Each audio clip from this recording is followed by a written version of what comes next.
আলাইকুম, কেমন আছেন? আপনি কি হন? বাবু যে মারা গেছে বাবুর আপনার স্বামী না?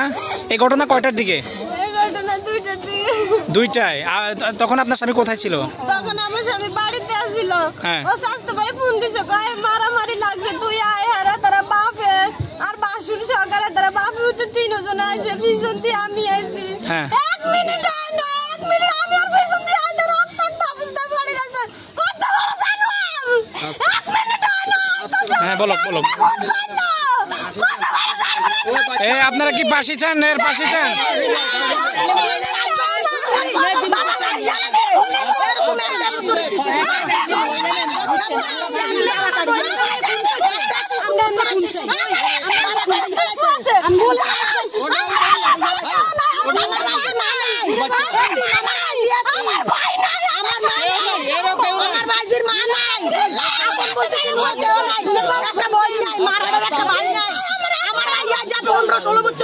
আচ্ছা, এটা কি মারছে কেন? মারছে কেন?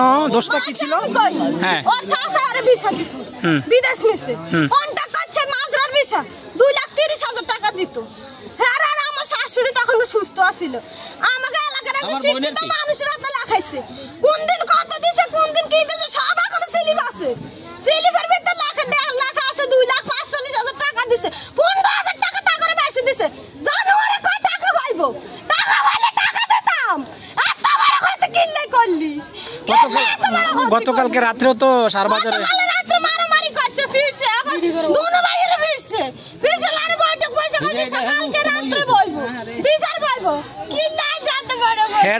হের বউ ধরছে নাকি জবাইয়ের সময়? জবাইয়ের সময় ওর বাবাও ধরে রাখছে, ওর সাথে ছুরি মারছে। স্বামী পাশে যাই, পাশে যান, সবাই পাশে যান।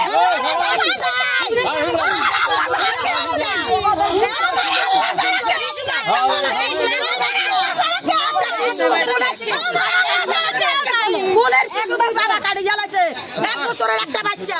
আমার ভাই এতিম, মা নাই, একটা মারহাড়ার ভাই নাই, বই নাই। আমার ভাই আজ 15 বছর বিয়ে করে না। আমার এই ভাইজির মুখে দিকে রানি, আমার ভাইজির মুখে দিকে রানি, আমার ভাই জীবনে আমার জামাইটা হচ্ছে সমস্ত শরীরে রক্ত এখনো ধরে উঠাইবেন। ওর কি অবস্থা হয়েছে? যার নাড়ি বুড়ি বের হয়েছে, মানে মৃত্যুর সাথে এখন মারাত্মক অবস্থা না? আর আপনার শ্বশুরের অবস্থা ভালো না? মানে হেরও মারছে। আপন চাচা খুনি, আপন চাচা 3 জন খুন করছে, 2টা ভাই বেড়া কাটছে, বাবা হাসপাতাল ভর্তি আছে, ভাই হাসপাতাল ভর্তি আছে, 2টা ভাই বেড়া কাটি গেছে। আপন চাচা খুনি। এরকম চাচা যদি জগতে থাকে তাহলে কোন মার সন্তান বুকো থাকতো না। আমরা ফাঁসি চাই, আমরা এখানে তার ফাঁসি চাই। একটা দুধের বাচ্চা, ভয় পায় না? হ্যাঁ, বলেন, সবাই পাশে যান। আমরা সবাই আসছে দেখার জন্য।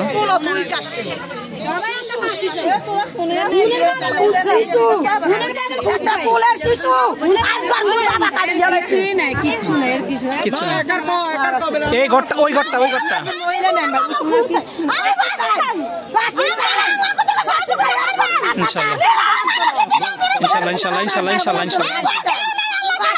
ইনশাআল্লাহ।